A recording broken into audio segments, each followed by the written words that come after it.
Greetings! You found a secret door. And behind today's secret door, solo campaigning and character classes.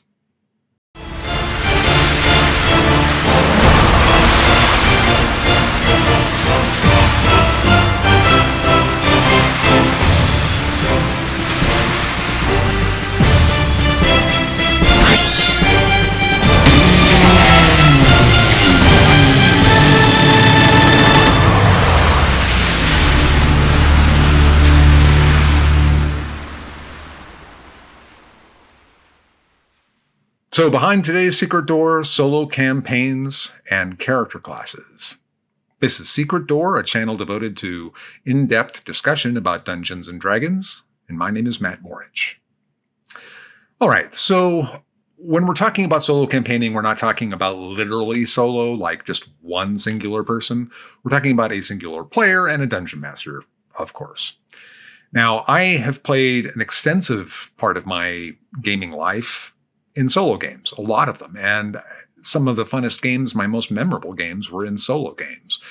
And to some players, that may sound really alien, but it's actually how I started into role-playing games to begin with.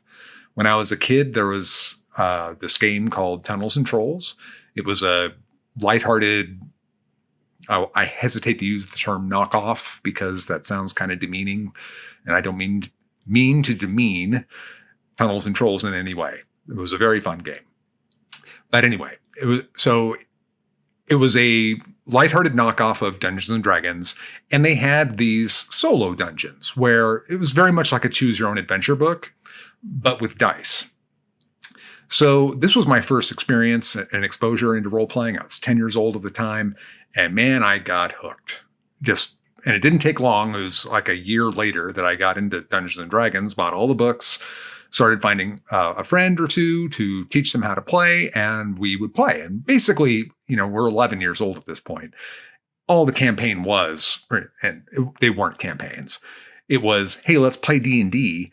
And I would run them in a dungeon, and then they would run me in a dungeon, and back and forth and back and forth. And we play as much as we possibly could. And we had a ball. But that's all it was. There was no big, long story or anything like that. It was just that. And as I got a bit older, I got involved with another friend, and he ran me in a rather long-term solo campaign, and it was fantastic, utterly fantastic. I was, I think, 14 at the time. And then a year or two after that, I actually got into my first table game where it was at the back of a gaming store, and I played with a bunch of adults. And actually, we didn't even play Dungeons and Dragons. We were playing other games, but that's not really the point. So from that point forward, my gaming life has been a mix of group play, but still doing solo campaigns here and there. The solo campaigning for me has died down a bit, and I'm more group play now. But if it were to come up, it would be fine with me, and I'll tell you why. So what I want to talk about in this video is some of the fundamental differences in solo play over group play. And then at the last half of it, we'll be talking about the different character classes and just giving you an overview, not what's necessarily best, but just show you what potential problems that class offers you in solo play. Because the classes play very differently in solo than they do in group. They just absolutely do. And the very nature of solo changes how you will evaluate a character. But anyway, so let's get back to solo campaigning. So the biggest difference, and I think this is rather obvious, is that in a solo campaign, the spotlight is on you. Assuming you're the player character, is on you continuously. Now, if you're into role-playing, that's a really good thing. I mean, you're in role-playing heaven. And there's lots of reasons for why that is. You're not competing with time. Anything you want to do, you don't have to argue about it. You just kind of do it. Assuming that the game master thinks that it's feasible or plausible, you're just going to go do that thing. How much time do you spend in your group arguing? Quite a bit, I guess. I would guess quite a bit of time is spent with the player characters simply arguing. And this could be the most banal of choices. It could be almost inconsequential. And I've seen DMs over the years just pull their hair out while these people bicker over nonsense, nothing. They're arguing about nothing. And we all do it. We all fall into it. That's just what happens, especially the larger the group, the longer the argument. You don't have that in solo play. It's much more streamlined.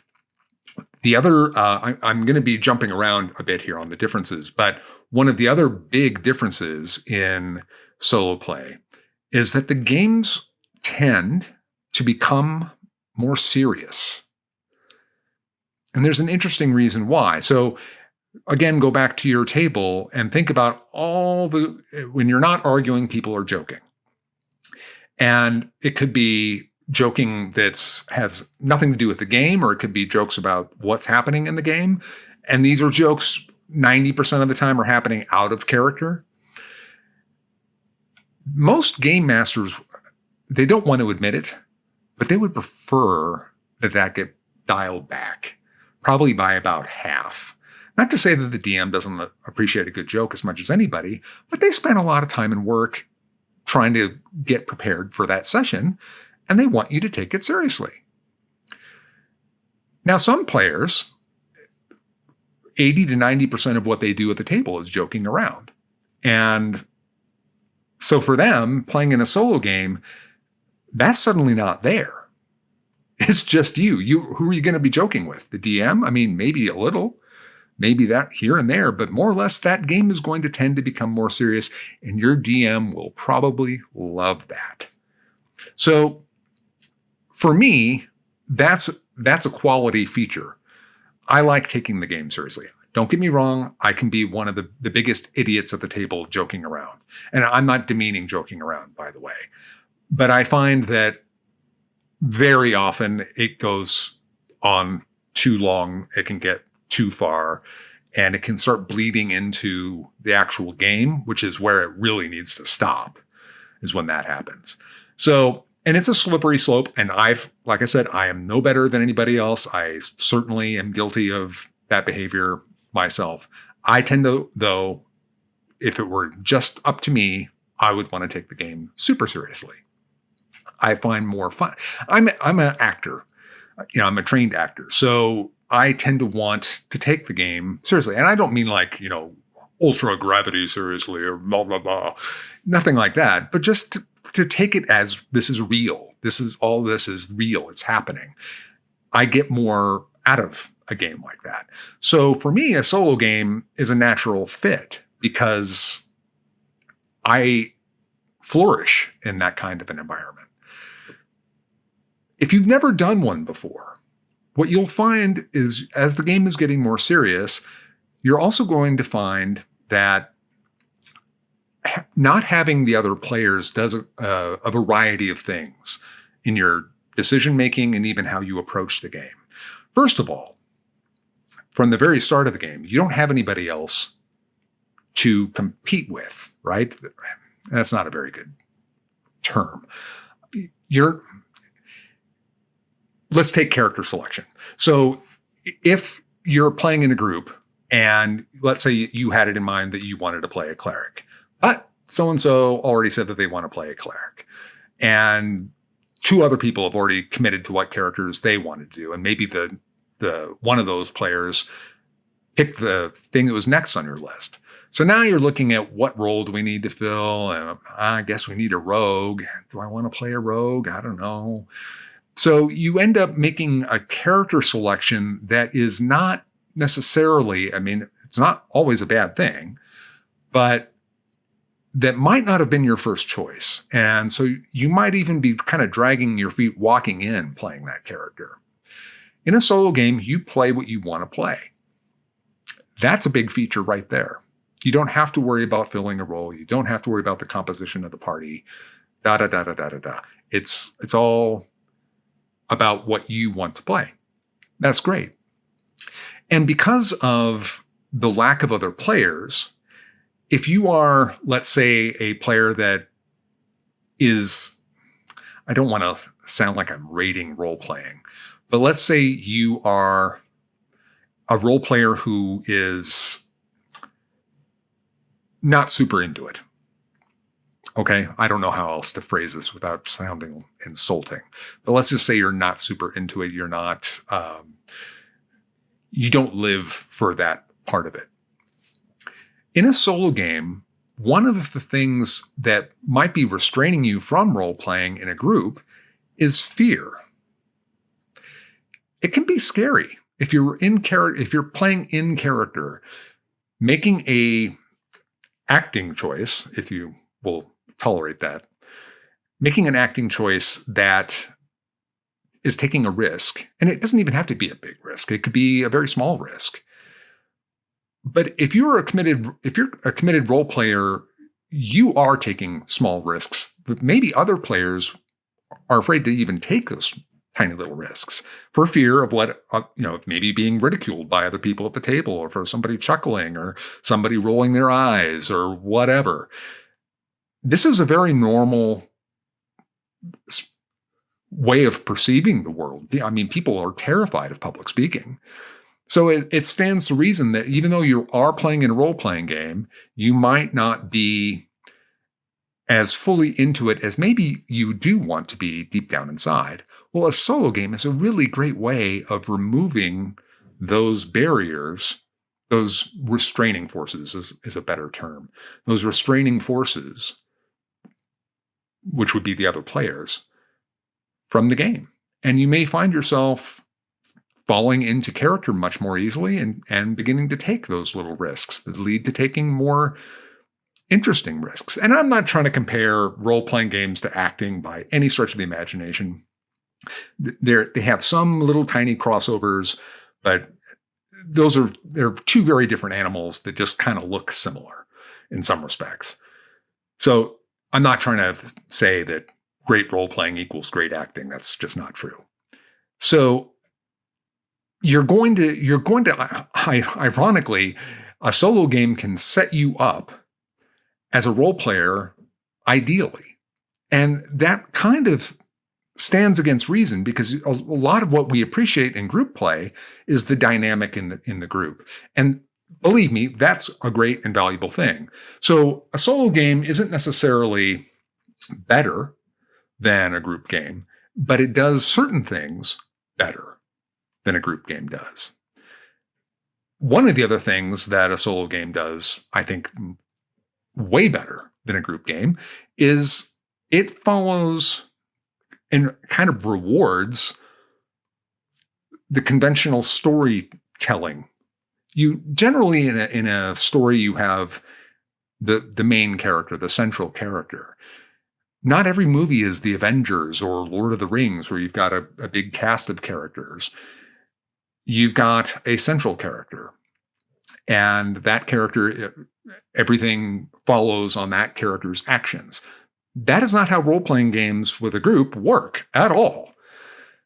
But in a solo game, they mirror that very, very well. So our standard way of thinking about a story and how we want to interact with that, it's much easier in a solo game to do it that way than it is in a group game, where you have to do all this bargaining and persuading to do sometimes anything. It could be going left or going right.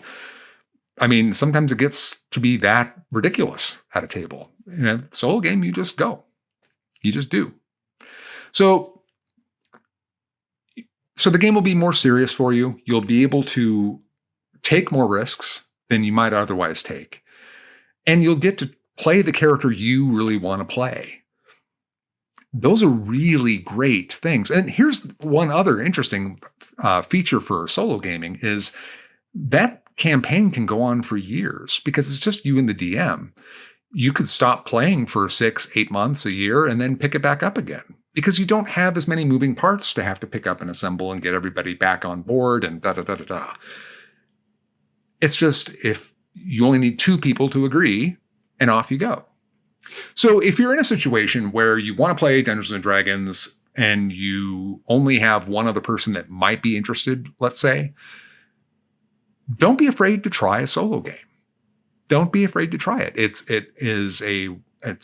like I said, it's how I started, and it's a wonderful experience. It's a very different one, and group games are still great, but it's worth it. It's definitely worth doing it. And if you're not playing right now, finding one other person that's even willing to just try it, that's not so hard.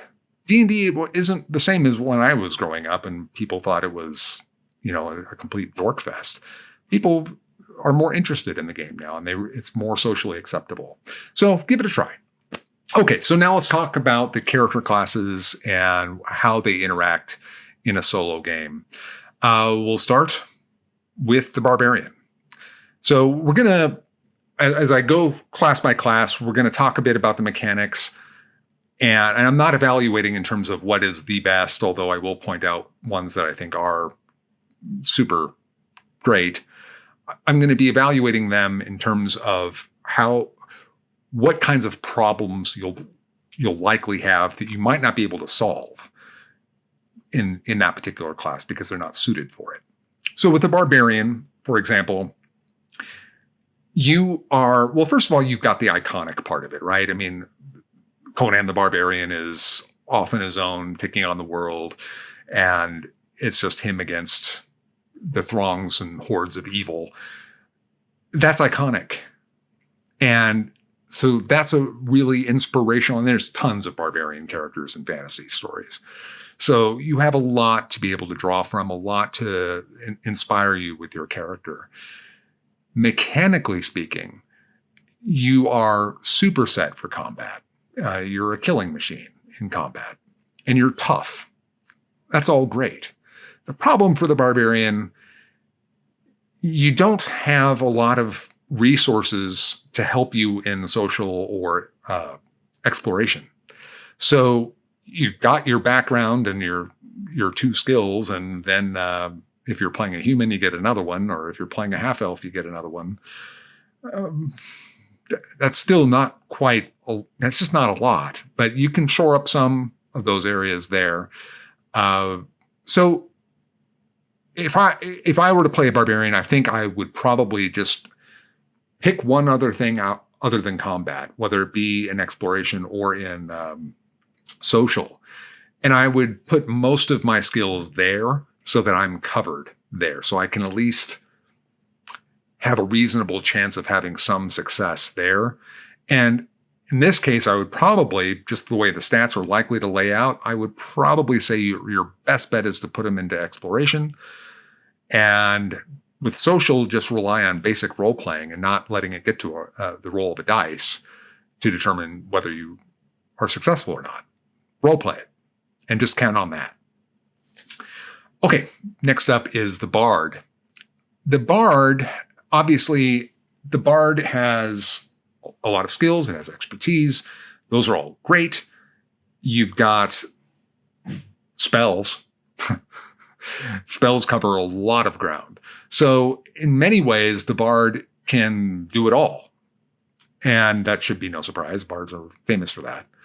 So a bard is very well suited to, and specifically if you went with, say, the College of Swords, because that's one that isn't very often taken, but for a solo character, that's a pretty strong choice, actually. In a solo game, you really need to worry about getting hit, and that defensive flourish, I believe is what it's called in the College of Swords, moves that they can do. You're getting a bump on your armor class for the round, and that's very nice. And you do a little extra damage, and that's always good. But that defensive bump that lasts for a round, that's nice. So the bard mechanically is almost ideal, almost. Where I think the bard kind of suffers in a solo game is the bard is hardly iconic as a solo character. I mean, show me the book or show me the movie or the comic book of the solo bard, and I'm sure there are examples. I just can't think of one.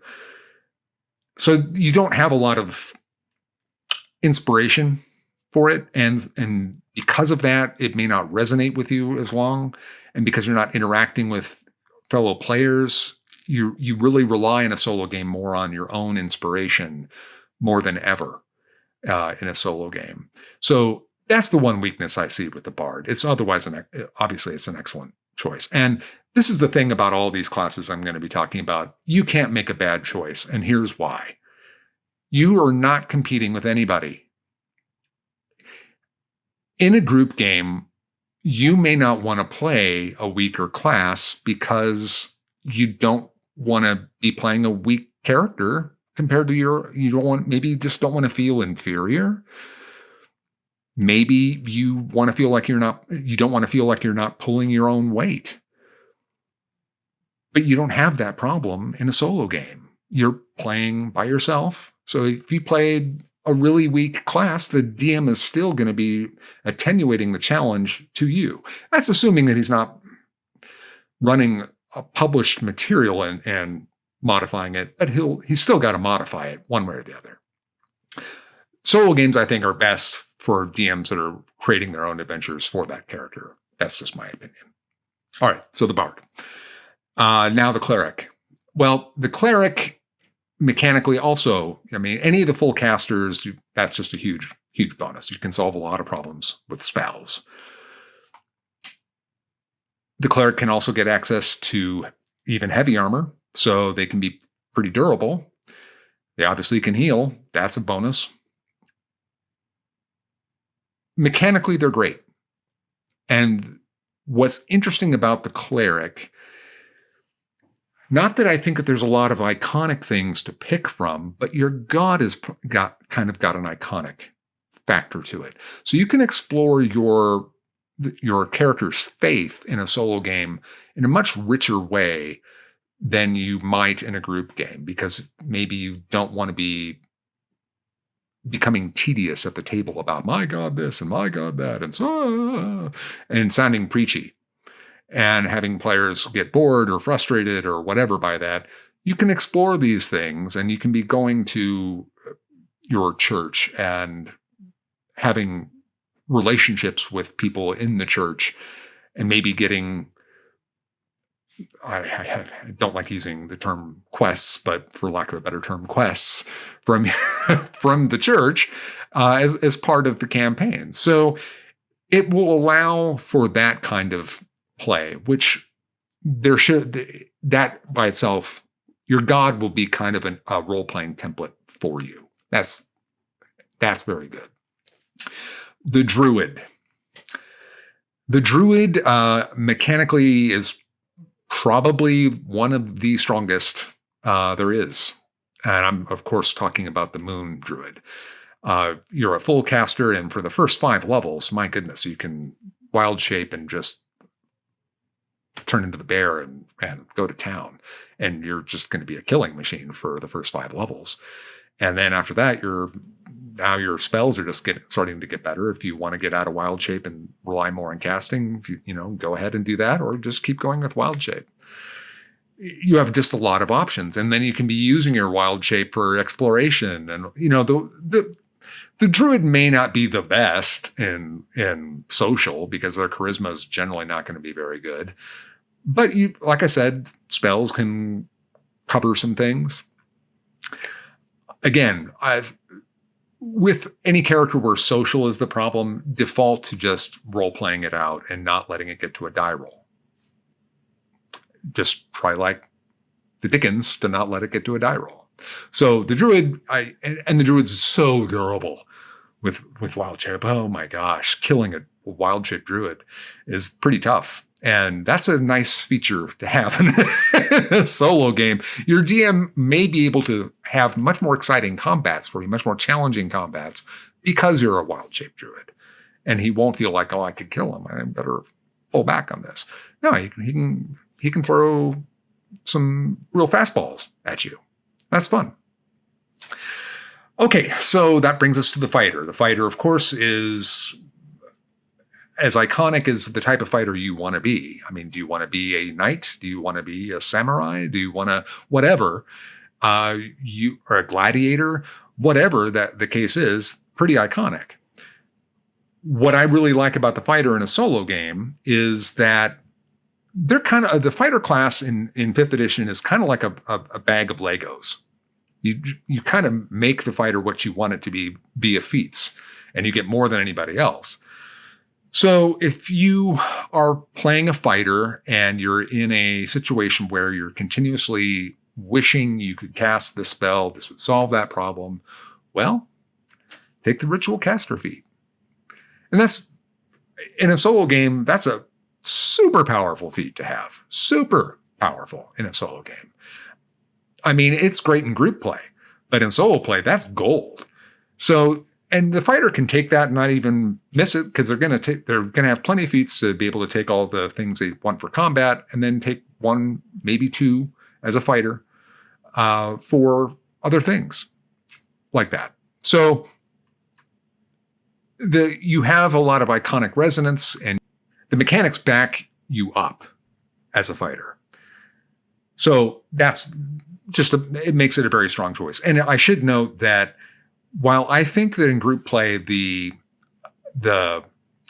action surge ability is overrated. I mean, people think I've heard people think that it's the greatest ability in the game. And a couple of attacks does not win you an encounter in a group game. It just doesn't. But in a solo game, a couple of extra attacks can turn around an encounter quick. So Action Surge is just a really dramatically cool power. And it's just much more dramatically cool in a solo game. And that's one of their key abilities. And by the way, I'm not suggesting that Action Surge is a bad ability. I'm simply saying it's overrated, in my opinion. It's very good. It's just not the very best ability that exists in D&D. I don't agree with that. And if you disagree with me, that's fine. I'm just saying, if you think Action Surge is the best in group, it's even better in solo. So just think of it that way. Okay, then that leads us to the Monk. Now, the Monk is arguably the weakest class in Dungeons and Dragons, and frankly, it more or less always has been. So in all the editions previous. So again, you don't have to worry so much about being weak in a solo game, because your DM is going to attenuate the game to your character. The Monk also has, with their monastic tradition and everything, there's a lot of ways that you can explore that in a solo game that you wouldn't be able to do in other games, in group games. So the Monk has some real possibilities in a solo game. I'm not a Monk guy. I don't think that I would play a Monk, but if I did play a Monk, it would probably be in a solo game. So it does have some role-playing aspects to it. Oh, and if you went with, like, say, the Shadow Monk, which is a very, very sneaky character, a great infiltrating character. Infiltration characters are super powerful in a solo game. So ironically, the Monk, the Shadow Monk, could be one of the stronger classes you could pick, because, just for that reason, because they're so good at infiltration. So keep that in mind.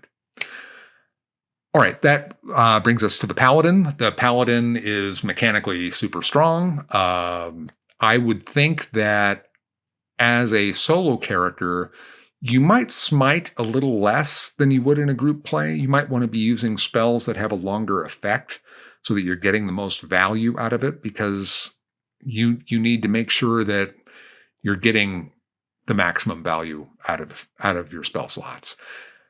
But I mean, that's not to say you won't be using Smite. Smite's an amazing ability, but you might just be looking to do it on crits and using your spell slots for spells more than you would otherwise. But in terms of role playing, my goodness, you've got so many iconic choices to inspire yourself from. Obviously, you've got the Arthurian Knights. You've got the Knights of Charlemagne, any kind of righteous warrior that you could pick. And that's assuming that you're not playing something like a Oath of Conquest Paladin. There's plenty of those. Darth Vader is probably an Oath of Conquest Paladin. That's a pretty iconic figure to draw from. So you've got the Paladin is just a super strong class, and lay on hands in a solo game is invaluable. You really can't miss with the Paladin. And the role-playing aspects for the Paladin here, you'll be able to just really get involved in your oath, and if you're serving a god, all of those things in ways that you might not. Like, let's take that Oath of Conquest guy for a second as an example. In a group, an Oath of Conquest paladin is often going to be holding back on saying what they would really want to say, because if they're in a large group and not everybody agrees with that kind of mindset, that player may be keeping their mouth shut just to keep the peace. But in a solo game, you can fly with that and have a ball. So the solo game is really, I think, has one of its great attractions is being able to play characters like that you might just not ever play in a group game, or at least not play them the way you would want to play them. But in a solo game, why not? So that's another nice attraction there. Paladin, super strong choice. Great choice. The Ranger. Now, again, this is another one of these classes where this class may be, the solo campaign may be the perfect way to play a Ranger, because when I think of a Ranger anyway, I think of them off on their own doing their thing. And you have plenty of iconic choices to choose from to inspire your character. And you'll have access to healing with Good Berry, and you're probably going to be pretty stealthy. And I've already talked about the value of infiltration. So the Ranger's a very strong choice for solo gaming, and rich in role-playing too. Socially, they may have some issues. They may, because your charisma is probably not going to be great. But in a solo game, if you want to play that lone wolf guy, well, you are a lone wolf guy, right? This is your chance to play one. So yeah, the Ranger's a good choice. The Rogue. Okay, now the Rogue is very, very similar to the Ranger in how they play, because of their skill set, they're really better off on their own than with a group. So with the Rogue, the Swashbuckler really stands out to me because they can get their sneak attack, and rogues need their sneak attack. They can get it on their own. The other classes are going to have more difficulty getting that sneak attack. Not saying they can't get it, because they can hide with cunning action and then come out and fire, but that is presuming that you want to be playing a character that is using ranged attacks. I mean, you can hide and then try and get out of hiding and then attack with advantage, but I mean, that's just more difficult to pull off. So if you're going to play a rogue in a solo game and you're not playing a swashbuckler, you're probably going to have to be using a ranged weapon. And that's not so bad. I mean, that's not so bad. But if you really wanted to be using a melee weapon, you should be playing the swashbuckler, because the other one's going to have to rely on cunning action to hide to be able to get the sneak attack when they attack. Otherwise, I mean, my goodness, you've got iconic inspiration all over the place. I mean, we love the roguish people. I mean, there are too many to even name. It's not even worth starting a list. So great levels of inspiration, and you are very sneaky. So you're going to be able to use all that at its maximum effect. Now, I should point out the problem in a solo game for players that are good infiltrators, and that is that there is no cavalry if you get caught. So if you make a mistake while you're penetrating a fortress, you better have an escape plan. You better, because you can't just use a sending stone and say, hey guys, that ain't going to happen. So you better have an escape plan. But you know what? Escape plans are fun. So just remember, you have to think a bit differently if you're playing a rogue, because if you're going to be infiltrating, or anybody that's going to be an infiltrator, the monk, the ranger, whatever, they have to be thinking ahead more. But that's all part of the fun. So rogue is a great choice for, they don't have any healing. That's a problem. But otherwise, a great choice. Great choice all around. So that brings us to the sorcerer. Obviously, there's all kinds of cool things that the sorcerer can do with role playing. I'm just going to get right to it. The sorcerer really, really will struggle mightily in a solo game, big time. The reason why, they don't have any hit points. They don't have a lot of hit points, and they're easy to hit. And when there's nobody else to take those hits, that's a bad combination. So you better have a good spell that's going to take care of the situation or most of the situation, and it better go off early in the round, because you can't even take 2-3 hits at low levels. You can't even take that. 2 can take you down. 1 could take you down. So you're going to need a henchman or 2 as a sorcerer. And you're going to need it probably till around level 7. At that point, you start getting such powerful spells that you might be able to do the solo act. But this is the problem for picking a sorcerer, because you're almost required to have henchmen. And having henchmen is great, but if you're playing in a solo game, isn't the whole idea for it to be about you? I mean, I know they're your henchmen, and henchmen have a rich and storied tradition in D&D, and I'm not saying henchmen are a bad thing, but just recognize that when you're picking your sorcerer, that you are going to be having to take some other people along with you. That may or may not alter your decision. It's up to you. So we get to the warlock, and the warlock, oddly enough, is a little bit better off than it can be much better off than the sorcerer. If you go with the Hexblade, mechanically, you have access to medium armor and shields. That's pretty good. You have reasonable hit points. I mean, they're not great. They're not full martial hit points, but you're a little bit more durable. Pardon me. And if you went with, I would not go Pact of the Blade with Warlock, because you're just not durable enough. I would go Pact of the Tome or Pact of the Chain. The Pact of the Chain familiars, I've talked about them before. They are so powerful. And in a solo game, unbelievably powerful. And you are now really getting a lot of value in exploration and in the social aspects of the games in certain ways via your familiar. But that isn't to say that Pact of the Tome isn't equally good.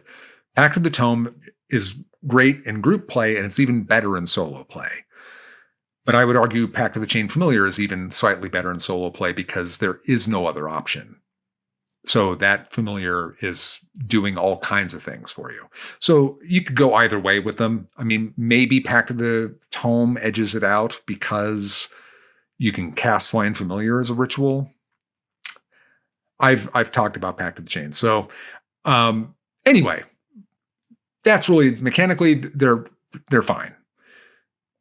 Let's face it, the reason you want to play a solo game as a warlock is your patron. The relationship with your patron can be much more richly explored in a solo game than it ever could be in a group game. I mean, it could get down to your patron is just bossing you around all the time. I mean, all the time. And the DM really can't do that much in a group game. I mean, he can have the patron involved, but in a solo game, I mean, you could have a micromanaging patron. It could get tedious, of course, but you just have a lot of options there from the role-playing standpoint. So I think a warlock would be a really fun choice in a solo game. I would put that one high on the list. And finally, we get to the wizard. Now, the wizard is the same problems that are there for the sorcerer. It's the same for the wizard. I mean, just see what I said about the sorcerer. It's the same exact scenario. You're a slightly more powerful character than the sorcerer, but, well, you're a more powerful character than the sorcerer. But your problem is the same, and that is that you just can't take the hits. And if that spell doesn't go off early and take everything out, or most of everything out, you're in big trouble. You're in big trouble. You almost have to be thinking as a sorcerer or a wizard of every encounter, how do I get out of it if I have to? The first time things go wrong, I have to get out of here. Maybe that kind of way of thinking is fun for you, I mean, maybe. I mean, the wizard's a super powerful character, but you're going to have to wait to really enjoy that because you're going to be running for your life in the first 7 levels. Running for your life. Even in a scaled down encounter, it's going to be challenging. So finally, we get to the Artificer. The Artificer mechanically, strangely enough, even though it's kind of set up to be a party help kind of character, it can really flourish in solo games. I mean, they get access to medium armor and shields. They're a half caster. If you go with the Battlesmith, you've got your Steel Defender. So your Steel Defender may draw some hits.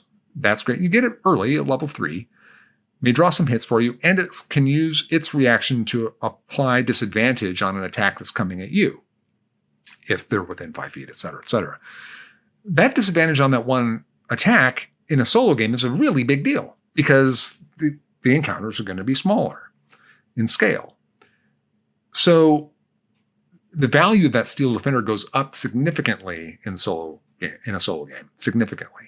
And if the defender dies, if your GM has it getting hit a lot, that's great because those aren't hits coming at you. That's fantastic. And it's pretty easy to get that thing back up and running. And conversely, you can get the Homunculus. I've heard that in Tasha's, at the time I'm recording this, Tasha's is not out yet, but I've heard that in Tasha's, they're removing the level restriction, which was level 6, to get a Homunculus. Now, at 2nd level, then you could get a Homunculus, and that's like getting a plus familiar. You don't have a telepathic bond with it. You don't have you can't see through its eyes like you can with a familiar, but it does certain things that a familiar can't do. And so you have a lot of the scouting exploration type of thing that a familiar offers. So your character has a lot of depth now that Artificer does in a solo game. So, and I think the Battlesmith is the one I would recommend for solo campaigning. If you went with any of the other two, I would definitely, all 3 of them should take the Homunculus. It's just going to be super, super, super valuable to you in a solo game. How much the Artificer brings to the table in terms of extra role-playing, I don't particularly see it. Just like I didn't go into that necessarily with the Sorcerer or the Wizard. That's more going to be what you bring to the table with the Artificer. So it's just not baked into the cake. I mean, there's obviously all the gizmos that the Artificer is creating and how you want to define those things. That's fun. But I wouldn't call that necessarily role-playing. Okay. That's all the classes in the game.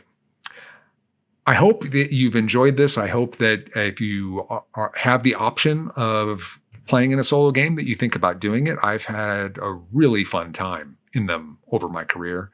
And I think you owe it to yourself to try it. Just give it a shot. What's it going to hurt? Okay, that's all I've got on that. If you've enjoyed this video, please like, share, please subscribe. And remember, if you're stuck and you don't know where to go, you can always search for a secret door. Until next time, I cast bless on all of you.